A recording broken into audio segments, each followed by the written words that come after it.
Discipline is the quiet force that moves mountains, while motivation is like the fleeting wind that may or may not blow. When we rely solely on motivation, we become subject to the ever-changing tides of emotion. One day, motivation lifts us effortlessly, and the next, it deserts us without warning. Discipline, however, does not wait for feelings or moods to align. It acts regardless of how we feel. True growth is not born from bursts of enthusiasm, but from steady, unwavering commitment. Just as the bamboo grows tall not by sudden leaps, but by slow, consistent upward pushes, our progress comes from persistent action. This is the nature of discipline. It requires showing up every day, even when the path feels difficult or uninviting. Motivation often seeks external rewards, praise, recognition, or the thrill of success. Discipline looks inward, rooted in a deeper understanding of purpose and self-respect. It asks us to honor our intentions, to respect the promise we make to ourselves, and to cultivate habits that outlast passing emotions. When motivation wanes, discipline remains like a trusted companion guiding us forward. It is the inner voice reminding us that effort is the bridge between where we are and where we wish to be. Discipline teaches patience and resilience, qualities that motivation alone cannot provide. Without discipline, even the greatest motivation can lead to chaos, a fire burning brightly but briefly. With discipline, even small, seemingly insignificant acts accumulate, like drops of water slowly carving canyons through stone. Over time, the consistent practice shapes character and transforms potential into reality. Discipline is also a form of self-love. By committing to ourselves with discipline, we nurture trust and confidence. We tell ourselves, "I am worth the effort," and this belief grows stronger each day. Motivation, while inspiring, can sometimes lead us to chase illusions of happiness without grounding. In the dance between motivation and discipline, discipline is the steady rhythm that keeps us moving. Motivation is the spark, but discipline is the flame that sustains the light. It is discipline that helps us transcend the limitations of temporary feelings and connect with something enduring. To cultivate discipline is to accept the discomfort of growth, the resistance, the slow progress, the moments when effort feels thankless. Yet it is in these very moments that discipline strengthens, weaving a foundation upon which true transformation can stand. Discomfort is often seen as an enemy, something to avoid at all costs. Yet, discomfort is the gateway to growth, the silent teacher that pushes us beyond our limits. When we resist discomfort, we remain trapped in familiar patterns, unwilling to face the unknown or the challenging. But by embracing discomfort, we open ourselves to transformation. The path of growth is rarely smooth. It is carved through struggle and effort. Like the sharpening of a blade, discomfort is the friction that refines our character. It reveals our weaknesses and gives us the opportunity to cultivate strength. Without discomfort, there can be no progress, no deepening of wisdom or resilience. Fear and resistance often accompany discomfort, whispering that we should retreat to safety. But courage is born not in the absence of fear, but in the willingness to step forward despite it. Each time we face discomfort head-on, we build a muscle of bravery that serves us in all areas of life. Discomfort also teaches us about impermanence. Just as storms pass and seasons change, moments of difficulty are transient. By sitting with discomfort without fleeing, we learn patience and equanimity. We discover that pain and struggle do not define us. They are experiences that shape us. In embracing discomfort, we begin to see it not as punishment, but as a natural part of growth's cycle. It is the tension that stretches the soul, the pressure that reveals clarity. The greatest masters across traditions all point to the value of embracing hardship as a necessary step toward enlightenment and self-mastery. Avoidance of discomfort often leads to stagnation. We may seek comfort in distractions or temporary pleasures, but these only mask the deeper work waiting within. True happiness and growth require us to turn toward discomfort, to sit with it, and to listen to its lessons. There is a sacred balance in discomfort. Too little, and we grow complacent. Too much, and we risk breaking. The art is in learning to welcome discomfort wisely, to use it as a tool rather than a burden. In this balance, we cultivate resilience that is both strong and flexible. Discomfort ultimately becomes a mirror, reflecting our true nature back to us. By embracing it, we discover our capacity to endure, adapt, and transform. It is through discomfort that we awaken to the depth of life's possibilities beyond the safety of ease. To hold tightly is to invite suffering. To grasp too firmly is to limit the flow of life. Letting go is not a sign of weakness, but a powerful act of wisdom and strength. When we cling to things, whether they are possessions, beliefs, or relationships, we create attachment that binds us. True gain arises only when we release what no longer serves us. Letting go requires courage because it asks us to face uncertainty. We fear loss and the unknown, yet holding on too tightly often causes more pain than surrendering. The paradox is that by releasing, we create space for new experiences, insights, and growth to enter our lives.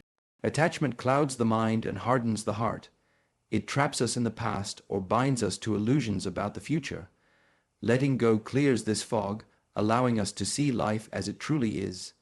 In this clarity, we find freedom, and with freedom comes peace.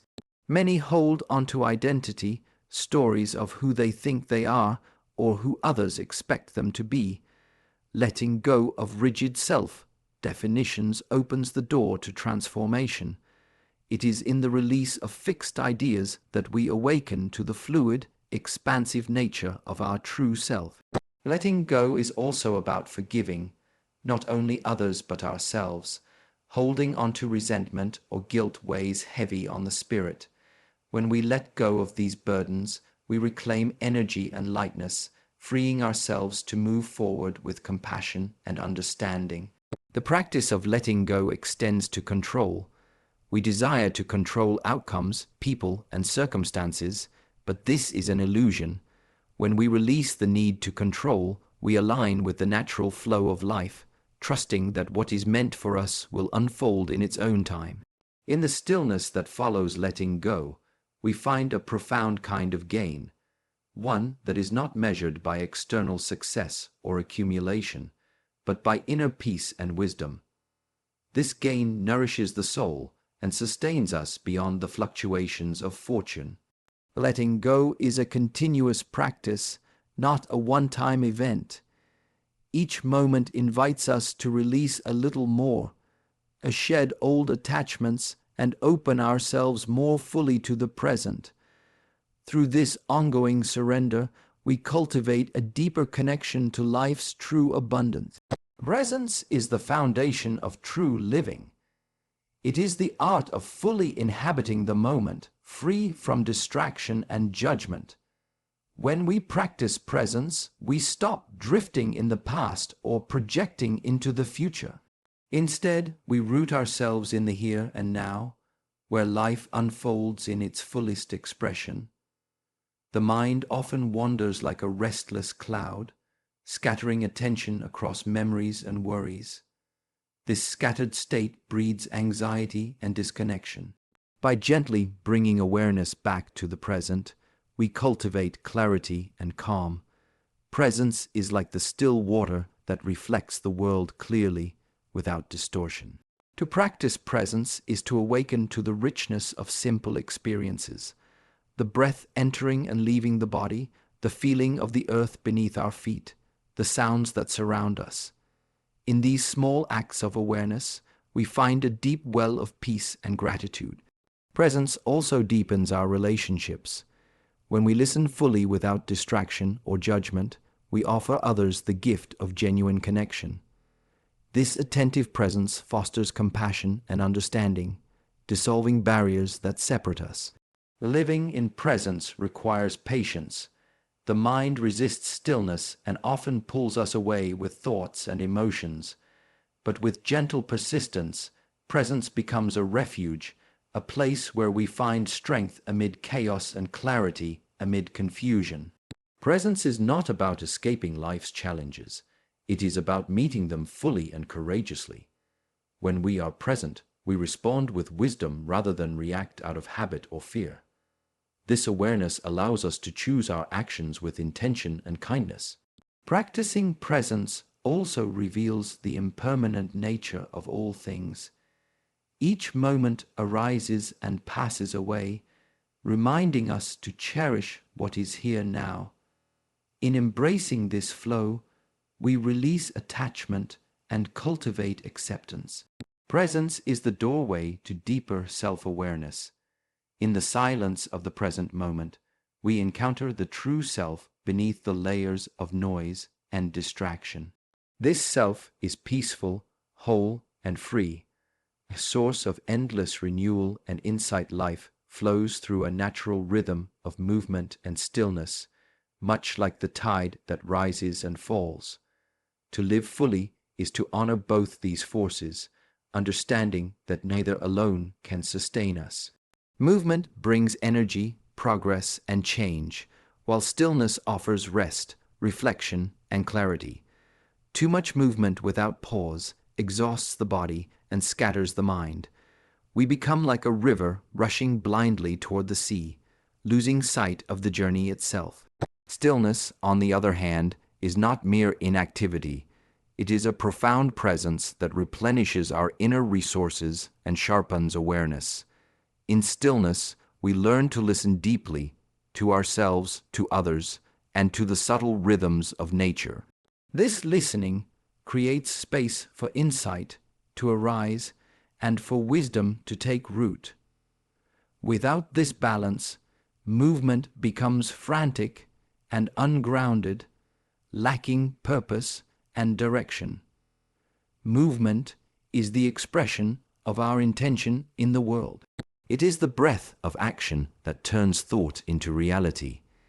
Yet, when movement is unmoored from stillness, it becomes restless and fragmented. Balance requires that we cultivate moments of calm that inform and guide our actions. The body itself reflects this dynamic. Martial arts, meditation, and many spiritual practices emphasize the dance between tension and relaxation, action and pause. In mastering this balance, we become more efficient, graceful, and powerful, not by force, but through harmony. Balance also teaches us patience. Movement urges us forward to achieve and change, while stillness asks us to accept and be. Both are necessary for growth. In learning when to push and when to yield, we develop a flow that aligns with life's natural cycles. When we neglect stillness, our energy depletes and our minds grow chaotic. When we avoid movement, we stagnate, trapped in inertia. The art of balance is to find the middle path that sustains vitality and cultivates peace. Ultimately, balance between stillness and movement reflects the unity of body, mind, and spirit. It reminds us that life is not a race or a pause, but a continuous interplay of doing and being, a dance that, when honored, leads to harmony and fulfillment. True service begins with a heart that understands connection, not separation. When we serve others sincerely, we recognize that their well-being is intertwined with our own. Serving is not a sacrifice of self, but an expression of our shared humanity. In this unity, we find that to serve others is also to serve ourselves. Serving others cultivates compassion, a quality that softens the mind and opens the heart. Compassion arises naturally when we step beyond our own needs and see the world through the eyes of another. This deep empathy enriches our lives and nurtures a sense of belonging that transcends isolation. In service, we discover humility. We learn to set aside ego and pride, understanding that true strength lies not in control, but in generosity. Humility allows us to listen, to support, and to give without expectation. This openness invites growth and healing for both giver and receiver. When service is rooted in authenticity, it becomes a path to self-mastery. We align our actions with our highest values and intentions. Serving others in this way nurtures integrity, helping us become more grounded, balanced, and whole. Serving oneself is not selfishness, but essential self-care. Without tending to our own well-being, our ability to serve others diminishes. Self-care nurtures resilience, clarity, and joy, enabling us to give freely without depletion or resentment. Balance between serving others and serving oneself reflects a deeper wisdom. It honors the cyclical nature of giving and receiving, reminding us that both are necessary for sustainable growth. When we neglect either side, imbalance arises, and the flow of energy is disrupted. Through serving, we cultivate gratitude and perspective. We realize that our challenges are shared, that no one walks their path alone. This realization dissolves barriers and fosters unity, creating a ripple effect that extends beyond our immediate circle. Service is a mirror that reflects our true nature, kind, generous, and interconnected. By embracing this truth, we awaken to a life that is rich not only in accomplishment but in meaning and joy.